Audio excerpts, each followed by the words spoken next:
Hello everyone and welcome back to our F124 My Team career mode. Yes, we've returned this weekend here for the Spanish Grand Prix, and finally we are playing this on the all-new patch for F124 that is hopefully going to fix quite a few things.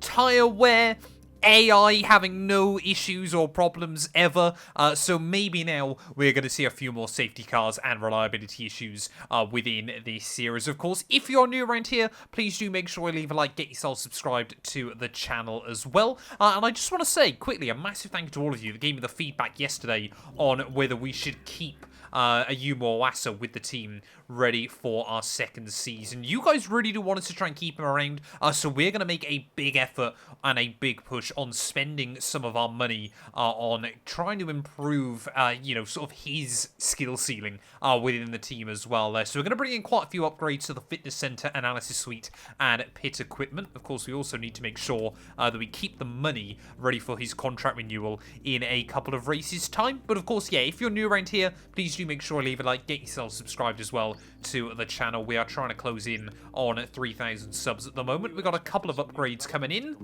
But some of them have failed quality control. We'll need to tell a team what to redevelop via the R&D screen. Absolutely love that. We need another 760 R&D if we want to try and get that upgrade back on the car. And currently we've only got 200 then, so really not ideal. I know these kinds of decisions can be challenging, but I think you made the right call. Yeah, we've got Fernando Alonso now set as our rival as well then, but no other upgrades going on to the car this weekend, so I guess we will head out to the Spanish Grand Prix. Hello and welcome to the Circuit de Catalunya here in Barcelona. It's a circuit very well known to the teams and drivers, but still remains a very important practice session on the way next. Well, I honestly believe this circuit's going to be one of the best ones we could test how this new kind of physics and handling and everything is going to work inside F124. Because obviously if you guys watch the driver career mode here, you'll know this place was absolutely brutal for the front left tyre. Probably the worst we've experienced so far in this game. Now, it was confirmed by EA that actually they hadn't quite adjusted the tyre characteristics for the new data, obviously for this year's title. How on earth you missed that, I don't really know. In fact, I remember actually someone saying that to them prior to the game releasing. That someone was myself. I remember, yeah, playing the game in the beta and kind of saying, it feels like you've carried over some stuff from F123 but haven't adjusted them ready for F124. So, nice that it has finally been fixed. We're running really, really high front tyre pressure though as well here to try and see if we can combat that overheating problem. But of course, as always, we need to earn some R&D as well. Making our way then through the final couple of corners. Are we going to be able to try and get the tyre well delta done? Big blend the throttle through that final turn. That is going to be a green score to kick things off. That's a good sign. Well, as we move into our qualifying sim run, because I got the update done so fast, this might be the fastest lap ever on the new patch around Barcelona. We got some excellent data with that run, so come on back to the garage and I can take you through the numbers. Well, we're a long way up on Lance Stroll anyway, so that gives me a little bit of confidence as we head into qualifying. Hello everyone, it is a track the drivers know oh so well. It is qualifying in Barcelona for the Spanish Grand Prix. Well, although I'm hoping that we've got the tyre temperatures sorted, I must admit this circuit actually very, very fun when you get it hooked up over one lap. I'm not sure actually because we're running slightly lower downforce. Final corner might just be flat if I absolutely nail it. But yeah, we want to try and make sure we start a little bit further up the order. Although that final sector has been altered, it is still notorious trying to get one lap hooked up. The game have also updated the fact that, I didn't realise it, but you can actually overuse your ERS each lap. If you still had charge, you could continue using it. So that might actually affect how we do qualifying runs as well. Because now you're actually going to have to use the battery realistically. But yeah, we'll see what this first lap time is. I'm not expecting to move mountains around this place. Lando Norris, it's a 1:12.6 as Kampser was still just about pinned. But yeah, it's through these final couple of corners. I'm hoping those last two turns are still going to be flat out. What's the tyre temperature doing? You can see we're overheating slightly, as you would hope to. That means obviously you're just generating enough temperature through the corner, but it's whether the car can cool down again. Is out of the final corner. It's going to be a 1:13.6, Puts us between Gasly and Magnussen. So I still think, yeah, the general upgrades, meaning we're in a better fighting chance. Everyone just trying to find some space then, ready for the final run. And, well, now I'm wondering whether Kick Sauber have been ultimately screwed as well with the new performance update, because they are currently 18th and last. P13. On the grid. Joe Guan Yu, yeah, really has not had a qualifying so far to remember. It's 211 miles an hour down towards Turn 1. We've also seen an update to the gearing, so I don't know whether that's going to make the cars quicker or slower down the straights. Not that Barcelona really is a circuit where you test that. Oh, there we go. Verstappen, new fastest line on the board, is going to promote himself up into provisional pole.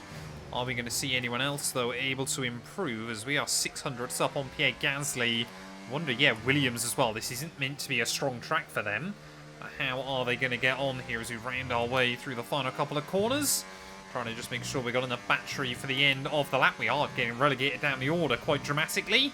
Through the final corner we'll go, though. Plenty of curb. It's going to be a quarter of a second up. It is P15 on the grid, and Kick Sauber are in the bin. Here we go. Verstappen snatches pole from Carlos Sainz there, so it won't be our home race pole for the Spaniard. He lines up on the front row, though, still, with Alonso tying with George Russell there, so that's quite impressive. P15 for us. We are still ahead of Awasa, which is good by nearly a second. But yeah, Kick Sauber even, 20th and 21st. Like I said, I don't know whether they've been patched. Alpine seem rapid as well. Ocon getting up inside the top 10. So maybe there has been a bit of a reshuffle in terms of performance. Well, there we go then, just to confirm, yeah, Kick Sauber and Williams have been royally bumped down in terms of vehicle performance on this game. So, well, if you didn't watch the driver career mode video earlier on, Valtteri Bottas got a podium. That race was done on the old patch, so that might be the last time we ever see it on F1 24. Circuit of Barcelona Catalunya has been on the calendar for over 30 years now, and it has served up some classics. Michael Schumacher's first win for Ferrari in 1996 in the rain. We have much better weather here today for the Spanish Grand Prix. The Circuit of Barcelona Catalunya runs to 2.9 miles. It's a heady mix of high and low speed corners. Look out for the high downforce arc of turn 3, the 2 DRS zones, and the chicane at turns 14 and 15. It's time to take a look at our starting grid for today's race. World champion Max Verstappen starts from pole position, and the smooth operator Carlos Sainz completes the front row. Considering the rest of the grid, we have Perez, Russell, Fernando Alonso, Leclerc, Norris, Oscar Piastri, Ocon, Hamilton, Stroll, Gasly, Magnussen, Albon, Mr. Monaco, Hulkenberg, Tsunoda, Sargent, Ricciardo, Joe, Iwasa, and Valtteri Bottas begins the race from the back of the grid. And now it's time to head down to the track. We're not in the best position to get another points finish, so try and use the first lap to your advantage and make up places. Well, here we are then down on the circuit, ready for the Spanish Grand Prix then, of course. This one, I'm not exactly sure we're going to score points today. It's going to be more about survival, making sure that we can keep the temperatures down, and obviously just making sure that everything inside the game now is working as it should be. That is one of the perks of having this series as well, alongside kind of the flagship driver career mode, is I can basically use this to test for bugs and glitches. But yeah, Alpine now buffed massively, Kick Sauber in the bin. It is 5 red lights here for the Spanish Grand Prix. And it is going to be lights out, and away we go there. One of the other things you've got to be careful of is the lack of traction now off the starts there. So no longer am I going to be able to get OP starts as we make our way down in towards turn 1. We are, though, still going to be able to try and find an avenue around the outside of as many cars as possible, as everyone being a little bit cautious. Fernando Alonso from 5th on the grid has already moved up to 2nd place then, so he's had a mega start in this Grand Prix there, as trying to look around the outside of Pierre Gasly up through turn 3. There we can see Russell and the other homeboy of Carlos Sainz there battling it out for the final podium place very early on. But yeah, Verstappen, though, absolutely checking out at the front of the field. I hope we kind of see McLaren a little bit buffed as well in the next update, because they're certainly a little bit weaker than we would expect for them to be at the moment. Aston Martin a bit too strong, Mercedes a little bit too strong, and McLaren a little bit too weak in this series. But already, yeah, our top three just starting to pull away. Still struggling a little bit with the rear locking. But yeah, apparently as well, the AI aren't going to be as bad at just sticking in trains. But ultimately, if this update doesn't work, I've actually found a mod that is meant to fix it as well. So we might have to download that at some point in the very near future as well. There is our chronic understeer through the final corner. Tyre temp though. You can use it when you're within 1 second of the car ahead and in the DRS zone. Yeah, I'm not confident the tyres are going to be able to hang on very well. They're side by side back down towards turn 1 still between Carlos Sainz and George Russell. And I think the Ferrari has hung on. Oh no, that's bad early on. That Alpine is so fast now that, yeah, we've lost the DRS to him. I mean, they're still kind of bunched up, but not as badly as we were expecting, as here comes Lance Stroll. Down the inside, oh, goes the Canadian. And up and into P12 he'll go. Maybe he can drag us back. But yeah, I can't help but feel, you know, if you're us, if you're Williams, if you're Haas, you kick Sauber, you're kind of a bit more in trouble now, because if Alpine are going to be the ones picking up all the pieces, we don't know when we might score again, as look already at how quickly Stroll gets away from me. All of the AI using softs, that is not helping us. Be hoping, yeah, that those soft compound tyres start falling off quite soon, because at the moment we've just got no pace to match anybody here. Stroll's worked his way through. It doesn't seem to be any quicker than the cars in front of him, but has pretty much broken out that DRS zone immediately. I don't believe it's anything about the new patch, I just believe it's that this car's quite slow and we've got a tyre disadvantage, but it makes things very, very difficult early on. Tyre temperature is controllable though. They're just edging away. So yeah, tyres are staying in the operating window. There's still so much wear though on that front left. There's Alex Albon. There you go, an AI mistake. They can happen. It was admittedly quite a dramatic one. So it's good, they're back finally, and Albon has dropped down to about P19. Information on Gasly. They've got some kind of mechanical problem. I never thought I'd be so happy to hear those words, but yeah, Pierre Gasly starting to struggle, so he might drop back in towards our clutches quite soon.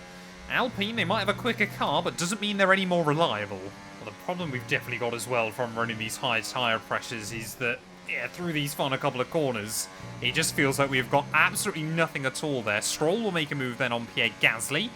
So Gasly is definitely falling back into our clutches. Logan Sargent's going to fly past us. And so is Kevin Magnussen back into T1. Whoa, locking the rears up slightly there as well. But yeah, we have just not got the pace. And I think ultimately that's an element of Barcelona more than anything else.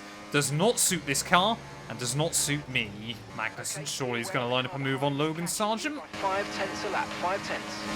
I think we're definitely starting to reach a crossover point though, as we'll go around the outside of the Williams and the Haas car down at turn 1. There you go. See, we have got a bit of fight still in us. Just, yeah, those first 8 laps, the softs had such a big margin. But even just watching the AI through those final couple of corners, they're starting to struggle. Oh no, here comes Kevin Magnussen again to the inside. Definitely got a bit more braking performance, though. I was hoping we get in the DRS range of Gasly. He's very much down on power on the straights. But yeah, I think we were literally a second and a half a tenth behind him at the DRS detection. Well, this might be the easiest overtake I ever make on a Formula 1 game. To the inside of Pierre Gasly. I mean, you got a wounded car, mate. Why are you still trying to defend from me? I mean, he might be able to get that thing repaired, as will help Magnussen get around him as well by providing some slipstream. But yeah, Gasly in the wars early on. It gives me confidence as well, doesn't it? That the one power unit that's immediately had issue is the same one that I've got in the back of our car. We surely are going to start seeing the AI into the pit lane quite soon. There goes Kevin Magnussen again to my inside down at turn 1. I still don't really know, actually, whether they've done anything about the grouping of AI. Because it seems like, yeah, that front train behind Verstappen is still very much in full swing. Our group's kind of a little bit screwed over as well, because, of course, Gasly is kind of thinning everybody out a bit, so... but, yeah, our tyre wear around here, though, still is atrocious in comparison to the AI. Plenty of cars into the pit lane, though, at the end of lap 13, and Kevin Magnussen is going to join them, so we'll get some free DRS, and apparently some free gravel on our wheels as well. Maybe a little bit too optimistic through that final turn, but yeah, Verstappen already has a pit stop on me. And the AI, we're struggling to do more than like 14, 15 laps on these tyres. Tyre with warning lights already on. AI want to do 20. Yeah, funnily enough, I don't think we're going to catch that car ahead. As all we've got yellows out. Someone might have issues a little bit further back. Are we going to see our first ever mechanical failure for an AI inside F1 24? It is one of those Alpines. I think that might be Esteban Ocon, though, that is out of the Grand Prix then. It is Ocon out of this GP then. So it's finally happened inside F1 24. Are we going to get a safety car for it? It doesn't look like we are, which is a bit of a shame for us, because that would have been perfectly timed in this race then. But there we go, Alpine having an absolute disaster. They might have a much quicker car, but they've got their realistic reliability as well. Race. That was a fantastic stop, faster than we were expecting. Look after these tyres now. We want to finish the race on this compound. Annoyingly though, looks like Magnussen has got a decent jump on us, so we might wave goodbye to him for the rest of the day. But at least, yeah, Alpine aren't going to score points. Otto then, a little bit cheeky with his strategy, trying to go just that bit longer than everybody else. Car ahead, 17.0 seconds. I wanted to try and get some slipstream off him, but it's not going to happen, as he seems to be one of the only other runners on the hards. Try and defend from Nico Hülkenberg down at 1, and somehow we do. 3 wide there temporarily. That was almost a bit scary. Terrible line out of the final corner. I think, yeah, we're going to be vulnerable now. By 7.3 seconds. Here comes Hülkenberg and Tsunoda 3 wide again with the Hassan of E-Carb. Down towards Sermon, and Hülkenberg's going to try and split it down the middle. Are we going to be able to try and hang on and find an avenue here, as there's definitely a bit more wheel-to-wheel racing? Hülkenberg tried to close the door. I was adamant we were keeping our foot in it, though. And we hang on to P13. I think being on the harder tyre, we just want to try and sit in the DRS. But as soon as you get the car offline, there is no grip now. It is way more brutal in that regard. There's no rotation down the hill as well. And Tsunoda waves goodbye. I mean, it is a little bit annoying, but I think that's more a lack of car pace for ourselves this weekend than anything else. Immediately, we go and lose the DRS range to the next car. I mean, that V-Carb isn't much quicker than us. That thing also, I think, deserves a little bit of an update in terms of performance. So here comes Hülkenberg again. Absolutely parks it on the apex. Surely Ricciardo, if he gets past me here, we can keep up with him. Surely the Australian on the hard compound tyre as well. We're going to stand a chance against not if we go side by side with Sargent down at turn 1. We'll hang on to P15, but every single lap an AI will get past, and they just then get out of the DRS detection point before the next time. It is so painful at the moment, but I guess better than the last Spanish Grand Prix I did. At least we can actually fight somewhat.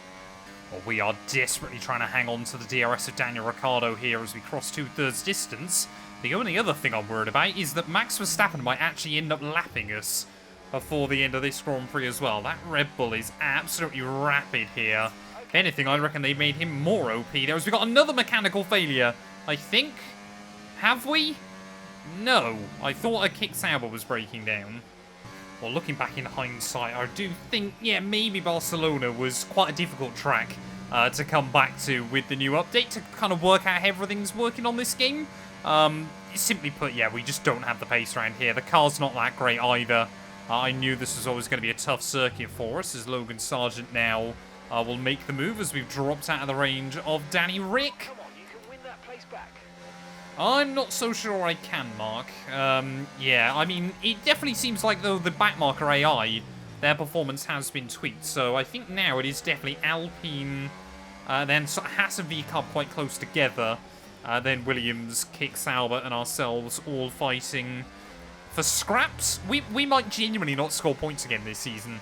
Although I'm sure at tracks like Monza or Spa, then we might have a bit of a better shot. But desperately just trying to hang on to the DRS of anyone I can. I keep forgetting as well, although it feels like we've basically spent all day going backwards, we did only start this race in P15. So it would be nice if I finished there.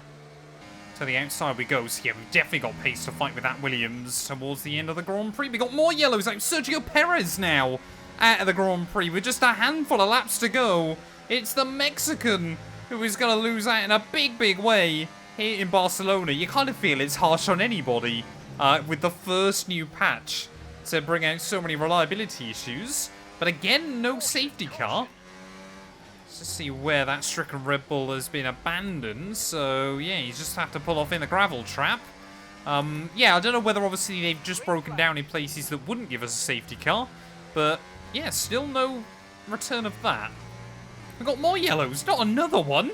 I think of McLaren now. Oh no, they're into the pits, so no idea what's happened there. Maybe they've had a puncture or something late on in the day. I think that might be Oscar Piastri. 3.8 seconds. Chaos towards the end of the Spanish Grand Prix, and that's going to be Nico Hülkenberg now. He's up at a P9 then of this race. Haas might be on for a double points finish here, as Yuki Tsunoda in his V-Carb really starting to drop off towards the end. Will we end up with a jump on the McLaren? I don't think we will. Ricciardo won't even get ahead of him, so we've got a battle of the Australians. There goes Ricciardo down the outside. Here comes Sargent down the inside of us as well. Maybe Piastri got damaged with Sargent breaking down. All right, on board then with Oscar Piastri. It's had nothing to do with Sergio Perez. You can see making his way into the final sector. That tyre's just completely gone on the Australians' car there. So a heartbreak for McLaren late on in the day. And maybe, just maybe, we'll see some other drivers with problems towards the end of the afternoon. 3 laps to go. Sargent again powers to my inside down at turn 1. And this time round, he's got the legs to make it happen before that first corner. I definitely still think, yeah, Williams and Kick Sauber, even on a track we struggle at, we're going to be able to fight with here. It is one of those weird things, of course. We've said about how they desperately needed to change some things on this game. Immediately, because it's been made more difficult, you kind of feel a little bit disheartened. But, of course, yeah, we are not going to give up until 212 Motorsports becomes world champions. Are we going to be able to get back past Logan, though, with just a handful of laps remaining, as Piastri might still be ruining Hülkenberg's day. Right, come on then, 2 more laps to go. This might be a really bad move for us, but to the outside of Logan Sargent. Oh, someone else has gone off. Hülkenberg's bottled it. Hülkenberg's completely bottled it late on in the day, and he's down at other points into P13. So must have locked up when... No, he was side by side actually with the V-Carb, so it's Magnussen that looks like he might be trying to take home a couple of points. But Hülkenberg, maybe with tyre problems right towards the end. Oh, Sargent might get a run on me here. Yes, he is, but this might not work out so well for the American. So he's going to try and have a look down the inside. I mean, we don't really want to be side by side through here. There is no grip out on the runoff. But yeah, Sargent makes that move, though. He might be about to lose it again on the run back down towards turn 1, as Piastri is going to make the move on Kevin Magnussen a little bit further up the road. So it doesn't look like anyone is going to be scoring major points in this Grand Prix outside of your usual suspects. To the outside, though, Sargent one final time here. So much more speed. 216 miles an hour as we approach turn 1. But we are back through and into P14 then, as Max Verstappen through the final corners, patch or no patch, he's still more often than not is on top here in Formula 1. Verstappen will win the Spanish Grand Prix. 5.0 seconds. And just like we saw on our other series as well, though, it is going to be Fernando Alonso who claims P2 there. So once again, the Spaniard able to deliver here on home soil, but trying to pull out a little bit of a gap from Sargent on the final lap of this race. Definitely they have altered and patched a few things here. The traction, I think, is going to be quite a surprise for many to get used to. Now it has been tweaked as well, but I think, yeah, it's certainly a much better long-term solution. But through the final corners then of the Spanish Grand Prix, we started P15. We made up a few places early on. We learned that Alpine now are OP in terms of the back markers. V-Carb and Haas are much better than us. But we didn't cook the tyres. We have survived the Spanish Grand Prix. And we even finished one spot higher than where we started. All out, I'll call it a success. They've done it then. A spectacular victory here in Spain and a massive confidence boost going into the next race. And it's one thing to win, but to win like that in total dominant style, that was a fantastic drive, and it is not one that we see very often.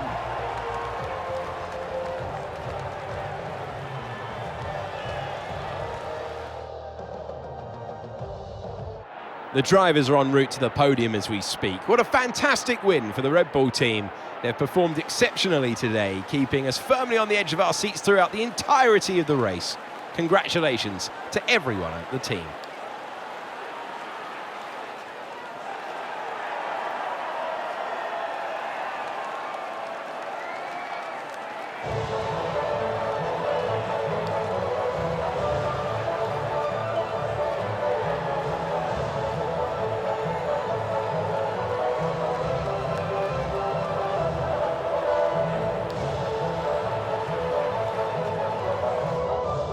Well, there we go. Max Verstappen takes the victory this weekend here at Spain, but it is going to be Alonso and George Russell that join him on the podium there. Lando Norris gets some decent points from McLaren ahead of both Ferraris. Hamilton, Stroll, Piastri, and yeah, Kevin Magnussen. That might be Haas's first points of the year. We'll have to double check in just a second. But yeah, clearly the V-Carbs and the Haas have received a nice bump. Sauber are nowhere anymore, which is a little bit of a shame, I suppose, for them. And Iwasa, P19, I think that might be a career best result for him, simply because Albon, Perez, and Ocon failed to, well, two of them failed to finish, and the other one kept locking up anyway. But yeah, less than a minute off the Dutchman, so we've actually made good progress from when we did this in the Haas driver career mode as well. They're taking a look at the championship standings, though. Verstappen opens up that lead to 44 points now, ahead of Charles Leclerc, who's got an 11-point buffer over George Russell. Alonso now ahead of Lando and Lewis as well, as we are still within 6 points of Oscar Piastri there. Further down, yep, that is Kevin Magnussen and Haas's first point of the year. Logan Sargent and Alex Albon, of course, each have one apiece as well. But I wouldn't surprise me if Alpine and VCarb get points on the board pretty soon, which would mean every team score points this season, which is always nice as well there. But because, yeah, Perez is DNF, for Red Bull now only have a 34-point lead at the top of the table as well there. But thank you all so much for watching. If you have enjoyed, please do make sure to leave a like, get yourself subscribed, and we'll be back tomorrow when Formula 1 is back, ready for the Austrian Grand Prix, isn't it? We've got a sprint weekend.